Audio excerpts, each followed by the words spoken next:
Okay, all right. So ayan, hello dears. Welcome now to the last part na good, finally of our anaerobic culture pre-recorded lecture, no? And this part we're going to focus now more on identifying your anaerobes after na anay tubo. Okay? All right. So first we'll talk about indications. So unsay mga murag clues or unsay murag mga hints na makaingon ka na kaning nitubo na ako kay anaerobe ni siya. All right? Okay. So again, clues that may indicate the presence of anaerobes. Quite the same from the specimen, di ba? If na foul odor, pag open nimo sa imuhang bags or sa jar, it could indicate Clostridium difficile, Fusobacterium, or Porphyromonas na infection. Because again, these organisms can metabolize or in their metabolism, they release mga foul odor gases. Okay, so if na foul odor, again, could be because of these organisms. Not only them, but na pa yung mga other organisms po. Alright? Okay, and generally good, if na foul odor, usually it's it points you to an anaerobic organism. Yeah, usually. Okay, next you have growth on the anaerobically incubated BAP, but not on the CO2 incubated BAP and CAP, which is self-explanatory. Kinitubo siya sa anaerobic environment, pero under normal na pag-incubate, wala. So it's really indicative na imong organism anaerobic. Okay? Alright. Next, you have good growth of gray colonies on a BBE plate. Ayan, so na yung mga gray colonies sa BBE plate. So that's Bacteroides. Could be Bacteroides fragilis na group. Okay? Alright. Colonies on Canamycin, vancomycin lake, blood agar or anaerobic blood agar plates. Muflurease siya under UV light. So nag-check ka for fluorescence. And then nifluorease siya. This would indicate Porphyromonas or Prevotella. These organisms are well known to produce fluorescence. So we'll look into that later in the next slides. Okay. All right. And double zone of hemolysis. Ayan. So inner beta, outer alpha on SBA plate inoculated anaerobically. Because again, that is characteristic of Clostridium perfringens. Okay. Later po. All right. We'll talk about that. Okay. All right. So just some clues that might help you. Or that might tell you already na, okay, anaerobic organism yun na nitubo sa ako ang specimen. Okay. Alright, next you have presumptive ID. So, how do we identify them presumptively? Okay, so first, we do, of course, some initiation steps. We look at the colonies of our growth and we describe the colony morphology and note whether asa ang growth. Ni-grow ba siya sa aerobic na pag-plate na to or sa anaerobic ra siya ni grow. Alright, so kung sa anaerobic siya ni grow, then that could mean na it's an anaerobic organism, ang pathogen. Okay? Alright. And asa ba siya? Sa selective ba or non-selective? Ni grow ba siya sa BBE? Ni grow ba siya sa KVLB? Tapos wala siya ni grow sa anaerobic BAP? Ni grow na ba siya sa anaerobic BAP pero wala sa BBE? May nana. Alright. Ni grow ba siya sa CCFA? May nana. Or EYA? Yes, like that. Okay. Alright. And you can also use a dissecting microscope to observe the fine details of each colony. So this is an example of a colony of an anaerobic organism under the dissecting microscope. This is, I think, molar tooth colonies. So kinsa man ang molar tooth colonies, no? Nasa sa colonial morphology nato. But later po we'll know kinsa ang molar tooth colonies. Okay, alright. Mara siya tango. Okay, alright. Ayan. And then after under examining the microscope, you pick the colony morphotype. Okay, when you say morphotype, guys, colonial morphology, like iyahang appearance, okay, sa colonies, morphotype. So, usually we indicate magod na one morphotype is equivalent to one organism or one species of organism because they're specific.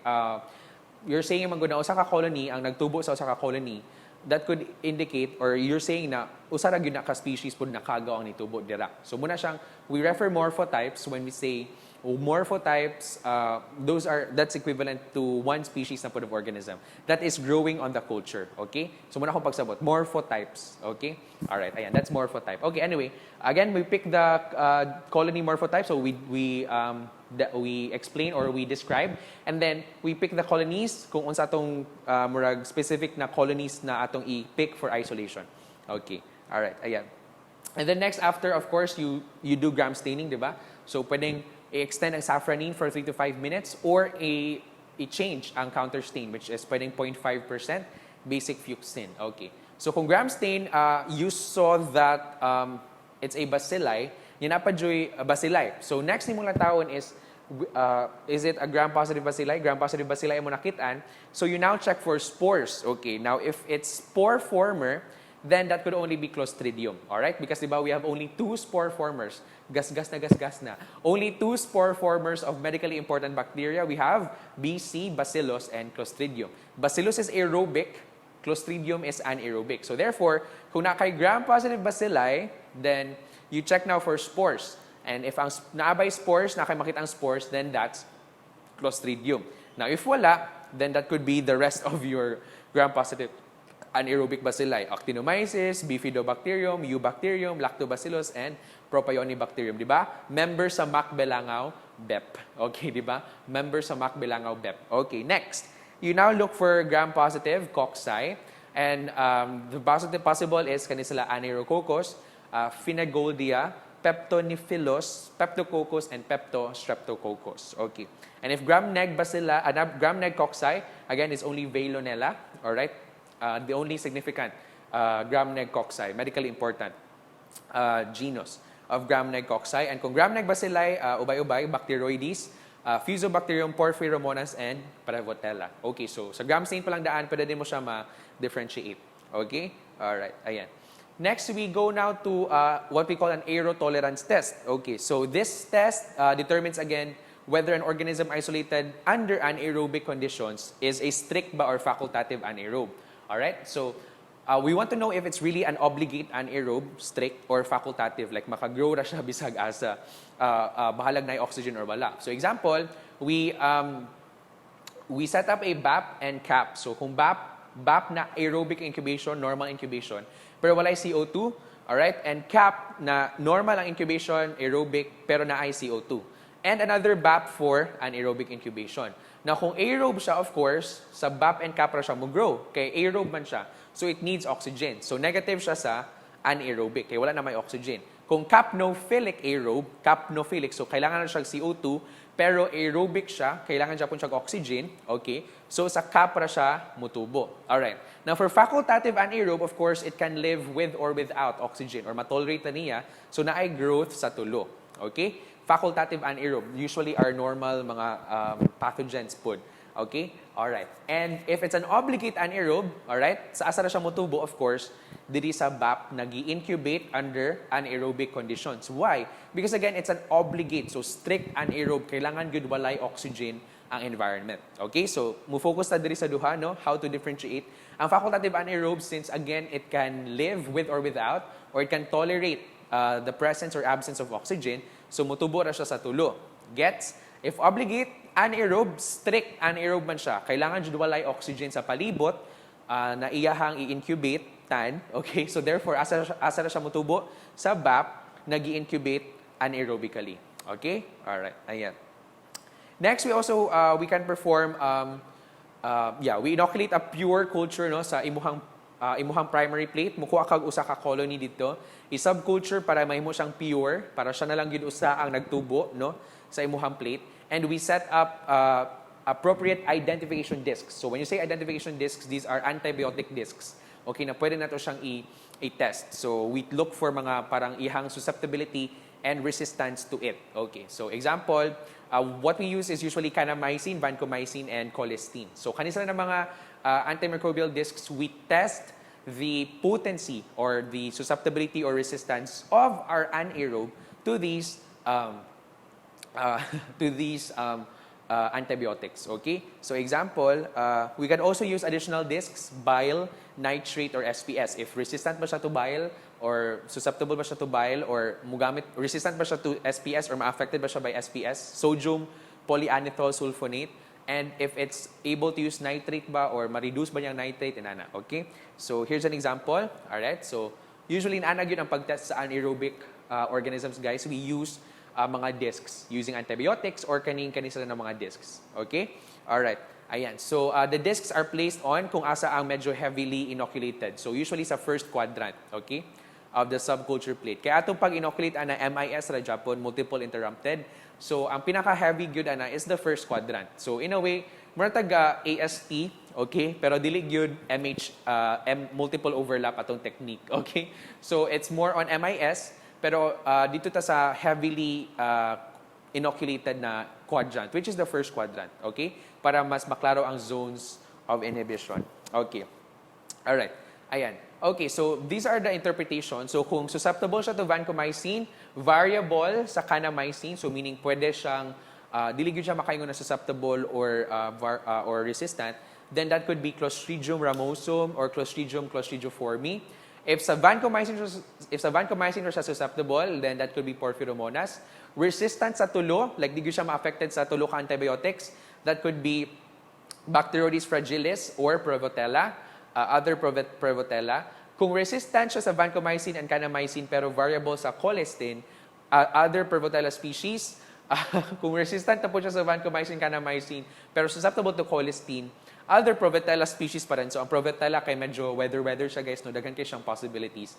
Pero if vancomycin is resistant, then Bacteroides ureolyticus, Bilophila wadsworthia, Fusobacterium, and Veillonella. So, as you can see, usually, parehas siya sa Campylobacter na to, Helicobacter, di ba, na we refer to their results in different antibiotics. So, same siya og principle diri pod. Alright? So, we look at their resistance or susceptibility to these antibiotics, the three antibiotics, vancomycin, kanamycin, and colistin. Okay. Alright. Ayan. So, familiarize yourselves, guys, with these, ha? Look lang for mga specific na kanang characteristic yun. Like example, si Porphyromonas, sa vancomycin siya susceptible. Whereas, kani silang sa ubos, sa vancomycin sila resistant. Okay, so murag opposite. Okay, so, and kung resistant sila sa tulo, it could be Bacteroides fragilis or some of Prevotella. Ang Prevotella, ang medyo it's very dili masabdan, kaya dagan siyang pwedeng results. Okay? Alright, so depende na siya sa species. Okay, alright. Ayan, so that's for potency discs or there again, to test the effect of these antibiotics to the anaerobes, their susceptibility or resistance. Okay. All right. Next, we now go to also fluorescence. We can also check for fluorescence. So, ang plate, ato siyang ipasigaan or mo siyang ibutang under UV light and we look at the correct characteristic color na ma-produce. Ayan. So, usually, yun ang akong gina-look into is kaning kinsa ng brick red. Basta brick red, Fluorescence, Prevotella, Porphyromonas. Silang duha. Ang duha ka P. And si chartreuse, ayan, chartreuse. Katong pagsikat ani na word chartreuse sa Twitter when Miss Iloilo sa Miss Universe Philippines ang iyang giingon na favorite color, di ba? What's your favorite color? Chartreuse. Na spell. Na siya na green na lang. Yes. Tsakto siya. Chartreuse is just pinaganda mo pa. Di ba? Mga four sisters in a wedding. Okay, chartreuse. Okay, is just, ang iyang color is actually yellow-green. Ayan. Okay. Ayan. So, basically, katong pag-mention ani ni Miss Iloilo, which is one of my faves. Pag-mention ni Miss Iloilo ani sa katong ni trend siya sa Twitter, I was not surprised, or this word is not new to me na. Char! Thanks to Bacte. Di ba? So, karon yes, kabulo na mo, chartreuse. Okay, kinsa na mo Urease og chartreuse? Si Fusobacterium. Ayan. Tapos, napailain, chartreuse, si Clostridium difficile, and also Clostridium inocuum. Ayan. So, characteristic fluorescence. Please take note lang kinsa ng brick red. Okay? Porphyromonas, Prevotella. Kinsa ng chartreuse, kinsa ng red ra pero daling mawala. Parehas niya. Charot.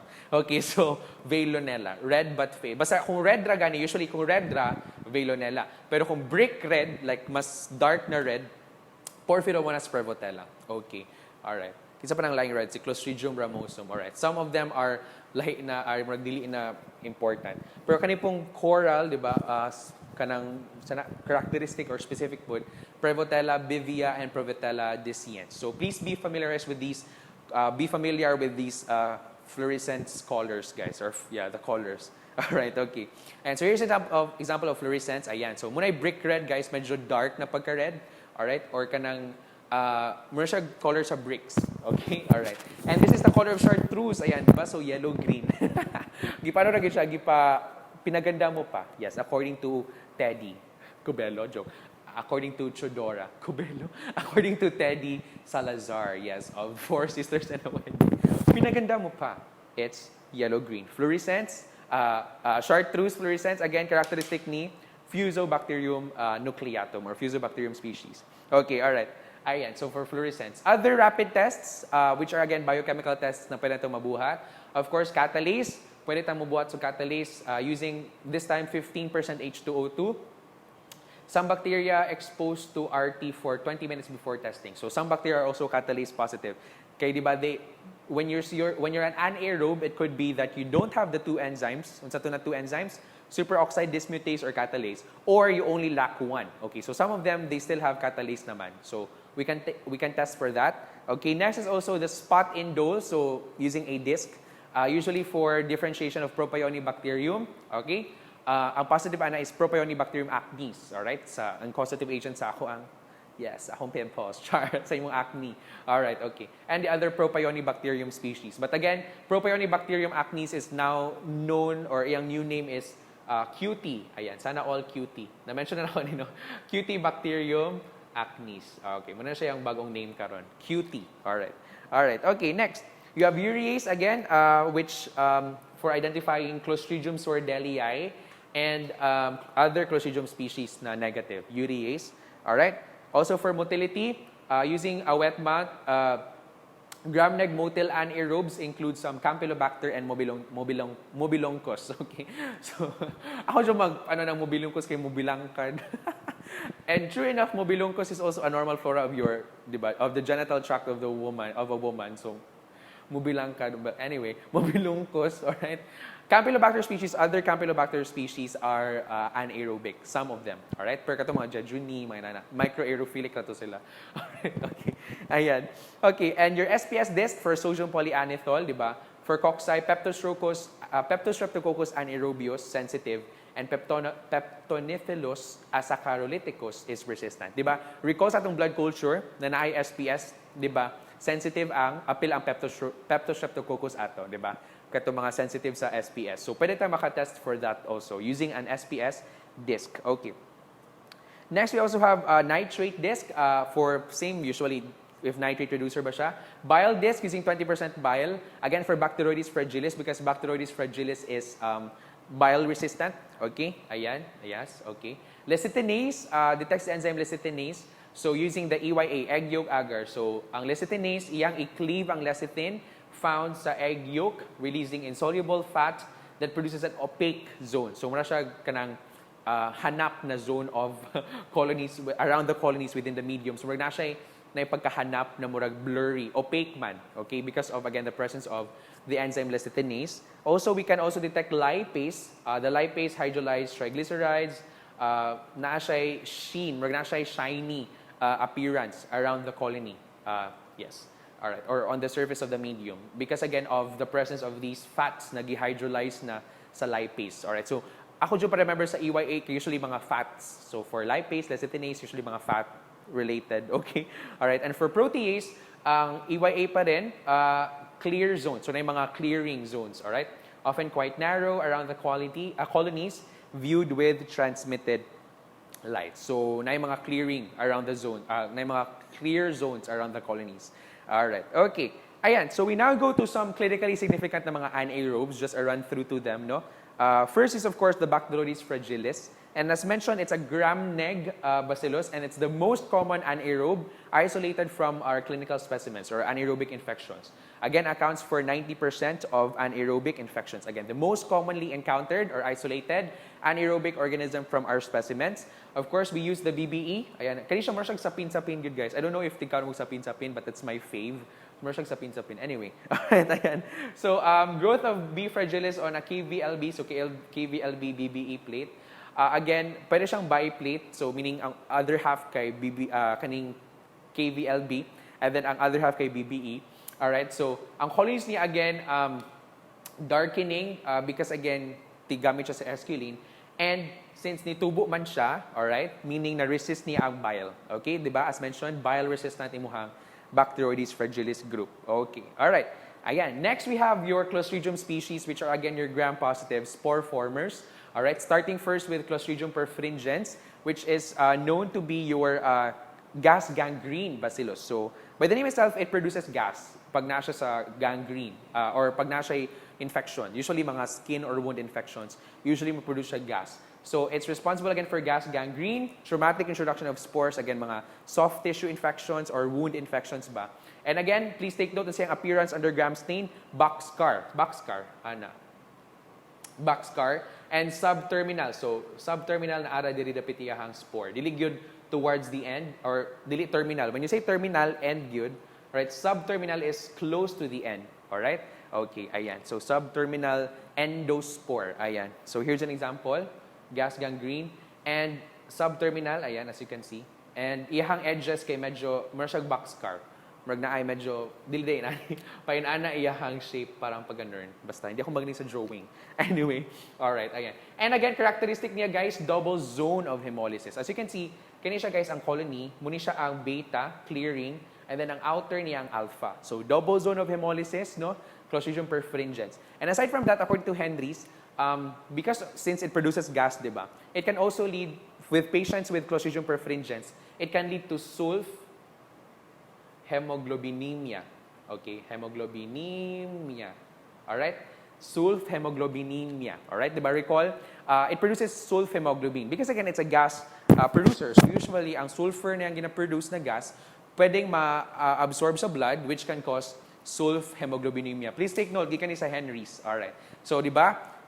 Kinsay ma-recall niyo sa hemoglobin types na to sa hima. Kinsa tong hemoglobin na dili ma-detect sa imong cyan met hemoglobin? Kinsa to? Nako, sana naman na-remember. It's sana naman. It's of course sulfhemoglobin. Your sulfhemoglobin ang dili ma-detect sa imong cyan met hemoglobin. Tama ba ako? I think tama ako. Okay, alright. Ang sulfhemoglobin ang dili ma-detect sa imong cyan met hemoglobin method, diba? Using your Drobkin's reagent. Char! Hindi ako magaling sa hima. Pass. Okay, alright. Ayan. So again, Clostridium perfringens, gas gangrene bacillus, double zone of hemolysis. Ayan. Inner beta, outer alpha. And again, according to Henry, saan sa'yo pwedeng ma-produce or makakos sulfhemoglobinemia. Alright? Because again, recall na gas gangrene, so nag-produce ang gas, alright, could be na one of the gases na yung gina-produce is sulfur. So ang sulfur pwede siyang ma-absorb sa blood, alright, which now causes sulfhemoglobinemia. Alright? Please take note. And kinsa tong hemoglobin type na dili ma-detect sa cyan met hemoglobin method for hemoglobin determination? Press the buzzer, sino yun? Sulfhemoglobin. Nako. My gosh, lumalabas sa mga boards, mga 4 recall questions na akong na-mention ato. Upat ka questions ato siguro or mga 5 or mga tulo ang mga questions gikan na sa boards before. Alright, di ba? Okay, ayan. So please take note, Clostridium perfringens. Next, we also, still under Clostridium is Clostridium tetani, also known as your tackhead bacillus. Naku, wag na mag-isip, again, it causes tetanus or your rigid or spastic paralysis due to unsa na toxin, tetanospasmin. And iyang appearance under Gram-Stain is tennis racket or drumstick appearance or tackhead. Ayan, so dagan kay siyang slash. So tennis racket slash drumstick slash tackhead. Kay inani ang appearance. So of course bacillus and then muna iyang spore. Ayan, so sorry naman guys, mga jukog drawing, no? Alright, so muna iyang spore. Mura siyang tackhead, kanang murag ulo sa thumbtacks. Okay, and mura siyang drumstick, mura po siyang tennis racket. So imagine na unsa nang appearance sa tennis racket. Alright, so here's an example of a patient with tetanus, rigid or spastic paralysis. And ayan, so as you can see, mura siyang tennis racket. Ayan, di ba? And mura po siyang drumstick. So please take note. Muna siya tackhead bacillus, Clostridium tetani, terminal ihang spores na nagid sa end. Di ba? Kabantay mo na nandiri sa end. Kani jud mura siyang mga tennis racket. Okay? Or tackhead bacillus or drumstick. Okay, all right. And still the same under Clostridium pa rin, you have Clostridium botulinum, which is known as your canned good bacillus. Okay. So canned good bacillus because makuha siya from improperly preserved or improperly sterilized na mga canned goods. So kana mga homemade canned goods dira guys, if na may plano na mupalit or magnegosyo, please try your best na ma-sterilize gyud siya well. Because again, pwede siyang maka-source of Clostridium botulinum. Alright, canned good bacillus, botulism, of course, flaccid paralysis. Okay, flaccid paralysis due to the botulinum toxin. And it also causes your infant botulism or floppy baby syndrome. Kakute. So your babies are like droopy eyes, na siya flaccid paralysis. Ang rigid paralysis, guys, katong sa tetanus, what it causes is, di ba, lockjaw. Alright? Lockjaw, alright?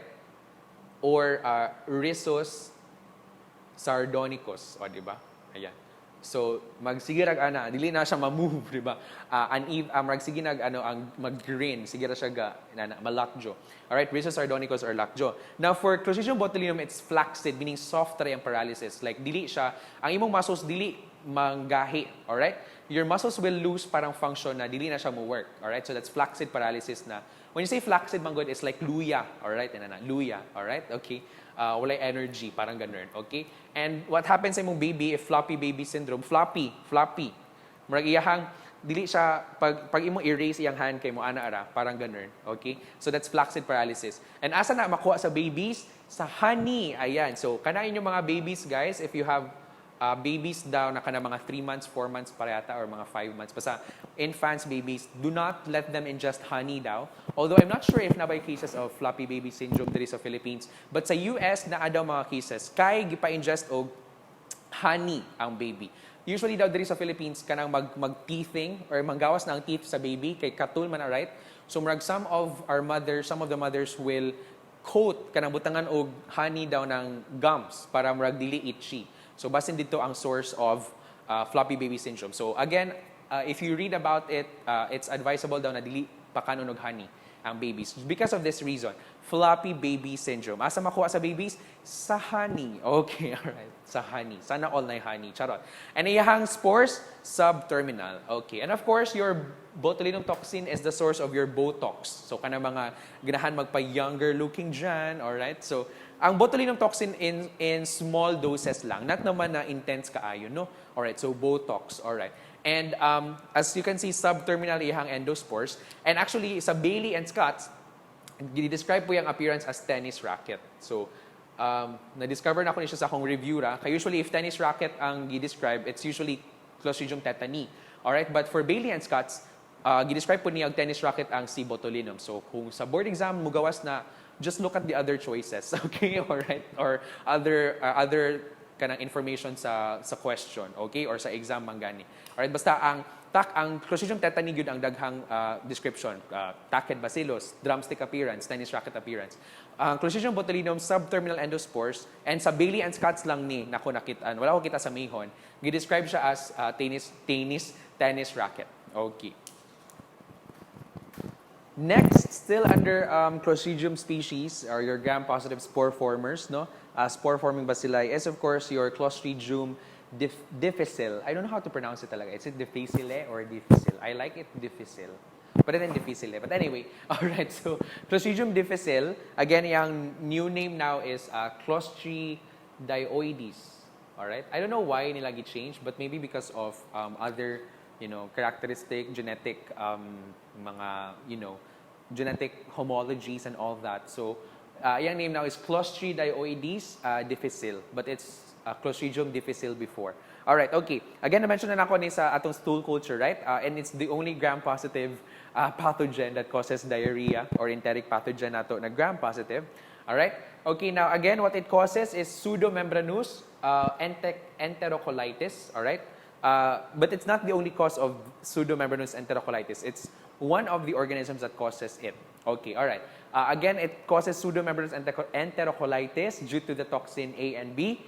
And endospores are not readily observed, but if naa, they are oval subterminal. Okay? All right, and di ba mo Urease po siya og chartreuse, o di ba? Chartreuse, word for the day, chartreuse. Ayan. Okay. So again, this is Pseudomembranous enterocolitis, di ba? So kani mga yellow, muna na ay muhang pseudomembrane.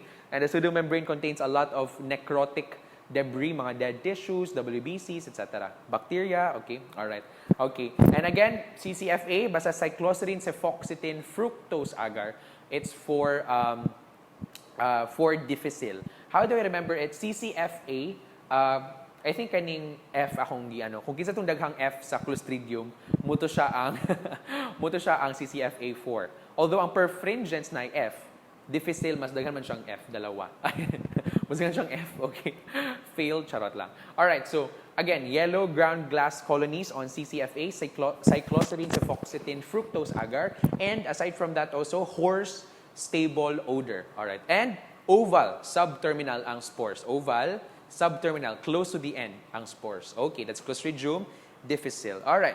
Next, we also have another one na, we're done with the Clostridium species. We now go to Actinomyces Israeli, all right? I think one of the most common species na ma-isolate from Actinomyces species, Actinomyces Israeli. Now, ang causative, ang disease niyang gina-cause jud is lumpy jaw. All right? Okay, lumpy jaw na murag hubag sa imuhang jaw. All right? And fungus-like iyahang bacteria. So same siya with nocardia. Branching, filamentous, mura siya fungi. So iyahang gram stain is ga-branch, mura ga-branch, something like that. Okay? Nasayop ko. Basta mura siya fungus, mura siya fungi iyahang growth. Okay? And iyahad yung characteristic po is mo-produce siya og sulfur granules. That is why mga case studies, no, characteristic yun na a gram-positive branching filamentous bacteria was isolated from a jaw abscess, and it produces sulfur granules. Nako, press the buzzer. It's Actinomyces Israeli or Actinomyces species. Okay. And aside from that, muna ang lumpy jaw, sulfur granule kaning yellow. And aside from that, again, exhibits molar tooth colonies. Iyang colonies murag tango. Sa, I don't know sa Bisaya sa molar. Bagang ba na? I don't know. Basta molar tooth, mura siyang tango. Iyahang colonies, ayan. As you can see, mura siyang tango. So, molar tooth colonies, produce sulfur granules. Nako, sa mga case studies na ganyan, na niingon ana, nako, easy na yun. A sulfur granule producer, ang na-isolate na bacteria, kaya na ay sulfur granules na nakitaan, molar tooth colonies pag yun, nako, press the buzzer. That's Actinomyces Israeli. Alright. And some other notable characteristics, you have breadcrumb-like colonies of Fusobacterium nucleatum. So, mura siya breadcrumbs, okay? Alright? Fusiform rods. So, murag nag-fuse sila. Murag mga niwang na nagtapad or nag-fuse together. That's characteristic of Fusobacterium nucleatum pa rin. And pitting, meaning na yung mga busot-buslot sa agar. Okay? Iyang gibusot-buslutan ang agar. Alright? That's characteristic of Bacteroides ureolyticus. Okay? Pitting of agar. Or na yung murag buho-buho. Or like kanang busot-buslot. Or na yung murag mga craters. Or basta na yung mga busot-buslot sa agar. Iyang gipit. Okay? Alright? Again, Bacteroides ureolyticus. Okay. Alright. Okay, and some other anaerobes pag yun. Number one is, of course, Lactobacillus acidophilus. Nako, na-mention ko na sa inyong intro to micro pa lang, di ba? Lactobacillus acidophilus, a well-known acidophile, ganun siya acidic environment. Normal flora of the vagina. Okay, di ba? That's why siguro, aslum siya. Char. Again, don't ask me that. I don't know. Okay, and I don't want to know siguro. Maybe in the future. I don't know. Different topic, lahi na chika, mga chika sa mga 12 a.m., mga 3 a.m. na medyo bograts ka. Joke. Okay. Alright. So again, normal flora of the vagina, acidophile, no? Loves an acidic environment. Non-spore forming, again, normal microbiota of the female reproductive tract. Okay, so maintains acid pH. Lactobacillus acidophilus is an aero-tolerant anaerobe. So it can tolerate only small amounts of oxygen. So, okay? Alright, so, and sa vagina, medyo, if sa inside yun sa vagina, so of course, far from the surface of the, far from the outer world, from the outside world, yes naman, PBB. So, far from the outside, so medyo gamay ng oxygen na. So, ganun ang Lactobacillus ana. Okay. So, very important, females there, always make sure that your levels of Lactobacillus acidophilus are high, or like they're in healthy levels, because again, it is this organism that protects you, okay, females, from opportunistic infections by other bacteria, all right, or other yeasts na ganahan o nadili ganahan og acidic pH, okay? Ayan, so Lactobacillus acidophilus. So take care of your Lactobacillus, guys, okay?